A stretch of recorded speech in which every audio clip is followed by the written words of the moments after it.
caras. Não precisamos disso. Minha intenção não é isso, não é vender. Não vou ficar rico vendendo livro, não é isso. Nessa conversa, quando ela me contou, eu falei, não, senhor, esquece os caras. Não precisamos disso. Minha intenção não é isso, não é vender. Não vou ficar rico vendendo livro, não é isso. Uma cauda bordaleza, óleo de nim quando necessário e o enxofre, tanto o heliocúmulos, ou cauda sufocáustica, ou coisa assim semelhante, todo esse sintoma de inseto, seja ele qual for, ele desaparece do pomar. Já naturalmente. Né? É limpeza, é limpeza. Cauda bordaleza, enxofre de pulverizar e óleo de nim é o que um planeta pede. Limpa, não agride, é repelente e não incomoda a abelha, tá, pessoal? Não incomoda a abelha, nossa maior preocupação é essa. E adoça o fruto. E o fruto e o resultado do ambiente. Uma pergunta aqui, Sérgio, que é da minha casa aqui também. Tenho mudas em vaso aqui em casa, mas construíram um sobrado do lado.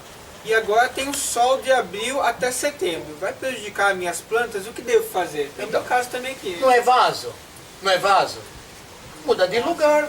Mas às vezes Não, a pessoa tem vaso, tem rodinha, quem tem que se preparar para isso. Então vamos supor, tem uma época do ano que o sol mudou de posição, os vasos de vocês estão mais na sombra, porque mudou a posição. No caso dele é que fez um sobrado mesmo. É igual o meu caso aqui, fez um sobrado. Não, aí ele não tem, não, ele vai ter que procurar onde tem um pouco mais de luz solar, pelo menos. Mesmo que não pegue raio solar, que pegue luz solar, ele mudando o vaso do lugar, já resolve. É isso. A luz é tudo, né? O Luz, sol é tudo. luz solar, mesmo que não pegue raio solar. Luz solar já ajuda a planta, acabou, é isso aí. Mas assim, isso é em mistério. resposta, que as plantas vão sentir, Lógico, igual vai o caso sentir. aqui. Onde vai ter uma parte do ano que tem menos luz solar, é lógico que a planta vai ficar um pouco mais preguiçosa. Mas não é para se desesperar não, porque tem luz solar. Aqui o Aqui incrível, uma carga de limão incrível e outras árvores de fruta em produção. Para você, mesmo que caia um pouco a tua produção, mas por teu consumo familiar tá bom, não tá bom? Para por aí, não precisa se desesperar, tudo bem. O que mais? Vamos lá, que pergunta temos aí? No caso aqui, estamos com um pomar pequeno, forte e manhã está com a previsão de geada. O que fazer, Sérgio? Então, se é árvore de fruta que ele vai cair a folha, chama folha caduca, é até bom que venha geada para derrubar as folhas dessas árvores e vai desinfetar de inseto. No caso das caducas, é importante ter Das geada. caducas só produz fruta, maçã, uva, pera e etc.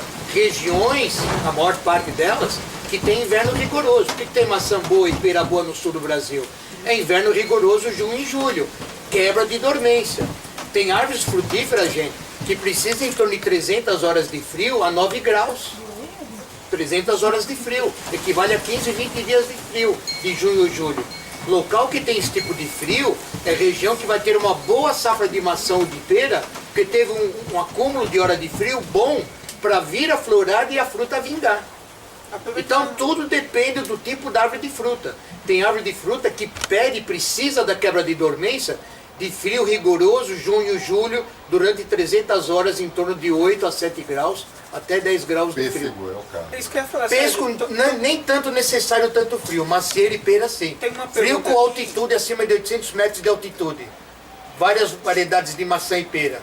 Outras nem tanto, porque as famílias de maçã e pera é muito grande. Nós temos uma maçã para o estado de São Paulo, criada há uns 20 anos para cá, a maçã Eva. Ela é contrário das maçãs do sul do Brasil. Ela produz bem 500 metros de altitude, sem inverno nenhum, junho e julho. E a maçã Eva produz muito bem, foi criada para um clima de altitude de 500 metros, sem nenhum inverno. Então você vê, a Eva é uma coisa, e as macieiras do sul do Brasil é outras famílias. São outras famílias, é outra conversa. Em outras altitudes. Então são coisas diferentes. Tem, porque pessegueiro também, para quem não sabe, pessoal, existe que eu já li, eu conheço umas 18 variedades, mas tem de 45 a 60 tipos de pêssego diferentes na coleção do Brasil, vários tipos. Lógico que tem família de pessegueiro que vai num clima, um lugar mais ameno ou mais quente. E aí, Sérgio, procure nos locais especializados de pêssego. Entre na Embrapa, no IAC, procure quem é entendido do ramo. Lógico que tem pessegueiro que vai em lugar quente, ou mais quente do que São Paulo, lógico que tem. Porque tem 50, 60 variedades de pessegueiros diferentes, tem família delas que vai bem num clima que não é tão frio, lógico que tem. Lógico que tem. Sérgio, O Brasil é bom, pessoal. Eu falo uma coisa. Quando eu vejo matéria de agricultura do mundo, e quando eu volto minha mente no momento da matéria, eu vejo o potencial que o Brasil é na agricultura, numa hora me dá uma tristeza e numa hora me dá uma grande alegria, porque esse Brasil pode dar uma reviravolta mais 5, 10 anos em termos de uma agricultura positiva. O potencial que o Brasil tem, do pouco que eu conheço, é infinito. A agricultura brasileira, em todo sentido eu falo. Não é só fruta não, estou falando de cereal ou não, grãos ou não, legumes ou não, não importa. O potencial do Brasil é infinito na alimentação. Ponto. Deixar o sol e não dá para o abacate por nada. O que posso fazer? Então, Não, até o dele que não está tão ruim. Porque ele falou 5 metros, se é 5 metros de distância, se é um abacate. de um pé de manga. Muito bem, o que ele vai fazer? Como é uma fazenda que é produtor de manga ou de abacate? Procurem por aí, eu já vi um monte de matéria, eu conheço um monte de lugar. Pegue abacate e manga, pessoal, quem é fazendeiro que vende caminhões e caminhões, é árvores baixas, podada no meio quando ela está com 1 ano, 2 anos, abre as laterais, manga ou árvore de grande porte, são árvores baixas igual pessegueiro. Não tem problema nenhum. É ele tirar a copa alta, saber mexer na planta, diminuir a parte interna delas, que elas estão grandes, abriu as pernadas laterais, as 2 árvores de grande porte vão ficar com porte médio para pequena, sem briga entre elas e produzindo fruta, porque vai entrar sol no meio delas. Isso que eu estou falando é a coisa mais normal que se tem para quem é produtor de árvores de grande porte. Não existe pé de manga e abacate de 8, 10 ou 20 metros de altura. Produtor de fruta, as plantas deles não tem esse padrão não. É baixo. E a manga e o abacate entra naquela questão, que ele tem que ver a época da poda, né? Sim. Já não é tanto Sim. agora. Não, cada planta tem a sua época da poda. Normalmente poda, você não vai podar uma árvore de fruta, você está querendo podar com a árvore carregada de fruta. Então, uma dica, quando é uma poda da tua árvore, independente de que lugar você está do Brasil? Eu estou generalizando, tá? Você tem que saber que pelo menos você colheu a fruta, e não importa qual região do Brasil, colheu, 1 mês depois da colheita, você pode fazer uma limpeza, uma poda não drástica, uma poda de organização, 1 mês após a colheita. Isso é uma base que você não vai errar muito não. Fazer uma base para o Brasil inteiro. O Brasil né? inteiro, não vai errar muito não. Tem uma pergunta aqui que ele está repetindo bastante. Tem como fazer estaquia de amóis de cítrus na areia? Ela enraiza? Não. Toda areia, uma muda nova, pode ser enraizada em areia. Estufas de produtores de muda é enraizado muito com areia. Primeiro que a terra qualquer já não tem doença que passa na mudinha. E a areia segura umidade, sai as primeiras raízes, os primeiros 45 dias. Depois que ele é enraizado em areia, nos grandes produtores de muda, aí eles partem para uma terra desinfetada e segue o processo da muda em produção. Mas o início do enraizamento pode ser em areia sim, as primeiras 5 semanas. Isso é normal. Um comentário do Rodrigo aqui para ressaltar o Brasil, né? Ele fala que isso que é o que o Sérgio falou, sobre o potencial brasileiro, é impressionante. Acompanho canais semelhantes ao de vocês nos Estados Unidos e Alemanha, e o inverno para eles é um pesadelo. Lógico, por quê? Inverno na Europa ou na Rússia, esse ano, 2 anos para cá, o inverno deles foi muito rigoroso da Europa e da Rússia. Foi 30 dias a mais do que o normal de neve.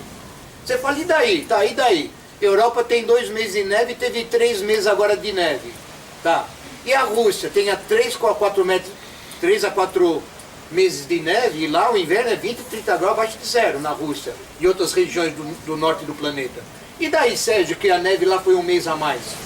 1 mês a mais e menos plantação no calendário para eles de alimento.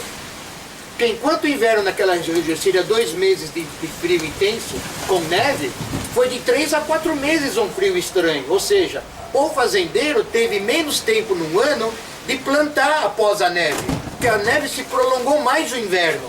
Então aquele país tem menos meses de plantar e colher antes da próxima neve, já que está ficando um frio mais intenso as neves no mundo. E nós no Brasil? Isso é uma boa então, né?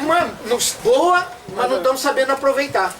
O Brasil está numa boa? Tá, mas não está nessa boa toda não. Não. Eu afirmo, tem muita coisa errada que agora essas mentiras que ensinaram para o povo brasileiro na agricultura está caindo por terra. Está caindo por terra. Eu vou afirmar uma coisa para vocês. Continuando o povo brasileiro entendendo, já estão entendendo que eram enganados no manejo de plantação. Isso para quem é particular ou para quem é grande. Como estão entendendo de 3 anos para cá? Eu não sei o que aconteceu. De 3 anos para cá, já comentei com o Vaê, com você, até com o William, o perturbado, o próprio Silvio, japonês.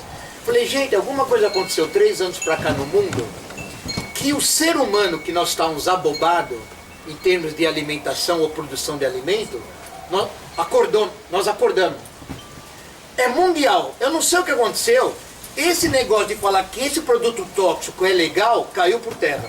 Caiu por terra. Porque todo mundo que fez aquele manejo, os sítios morreram. O solo morreu. O agricultor está com tumor, está morrendo nos hospitais. O pessoal da roça estão todos doentes. Eu conheço um monte deles. Eu sei o que eu falo. Eu falo essa conversa há 30 anos.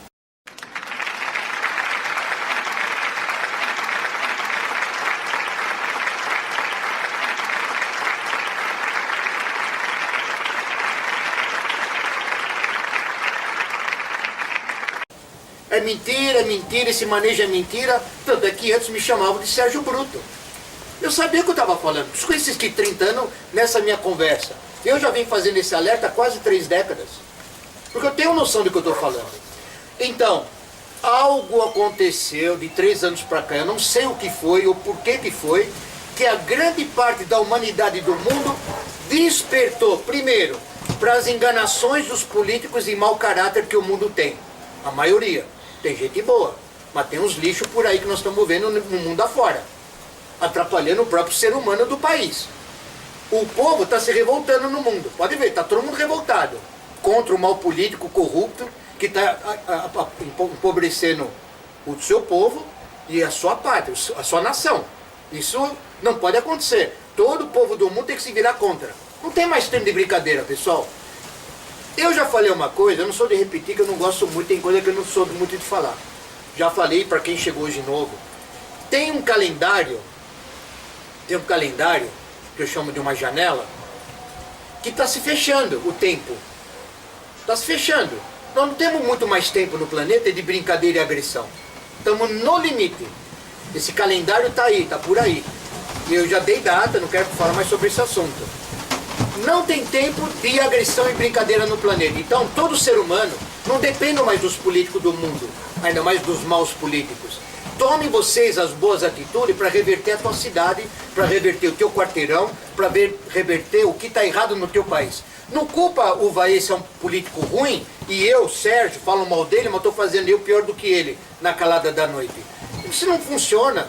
Nós, a humanidade, nós estamos indo para o buraco com esse tipo de coisa. Farsa, brincadeira que a política mundial estão fazendo com nós como a humanidade, estão levando nós para o abismo. Meia dúzia de gente do mundo aqui. Nós, a humanidade, nós temos que fazer um basta e nós virarmos essa história com nossos exemplos. Nós não temos mais tempo de brincadeira. Vou repetir, nós velhacos, vamos chamar assim, os mais antigos, os mais maduros, nós temos a obrigação de fazer esses alertas para acordar essas crianças e jovens de 20 anos para baixo. Já falei, vou repetir. Nós estamos deixando o planeta na mão dessa juventude que está aí, uma bomba. É uma pena, essas crianças não têm culpa. Nasceram numa época que para eles, tudo que está errado por aí, para eles é normal. Eles não sabem o que é certo e errado. Nós temos que lutar contra tudo que está errado no mundo, contra a alimentação errada, essas mentiras de agricultura, mentiras de presidentes do mundo afora, estão empobrecendo a humanidade. A humanidade está ficando pobre, a humanidade está faminta. Dizem que aumentou o alimento do mundo. O último número que eu vi agora da ONU, agora, não tem, março, abril. Aumentou mais 800 milhões de famintos do mundo 3 anos para cá. Já era 1,5 bi de faminto. Se aumentou mais 800 milhões, dados da ONU, já estamos com 2,5 bi no mundo de famintos. 2,5 bilhões de gente faminta. Mas que progresso é esse da humanidade? Então, vamos reagir, vamos fazer o que é certo, dê um exemplo, como nós damos o nosso exemplo do nosso grupo. Nós não estamos aqui para brincadeira. Nosso trabalho, eu comecei a falar sobre videira, quase 30 anos atrás, por um motivo qualquer, o nosso grupo de 2 anos para cá mudou o foco. Ficou uma coisa estranha. Nós mudamos nosso pensamento. Coisas surgiram no grupo que nós estamos falando coisas que não era o que eu falava 20, 30 anos atrás. Mudou o nosso discurso também, pela necessidade que nós estamos vendo.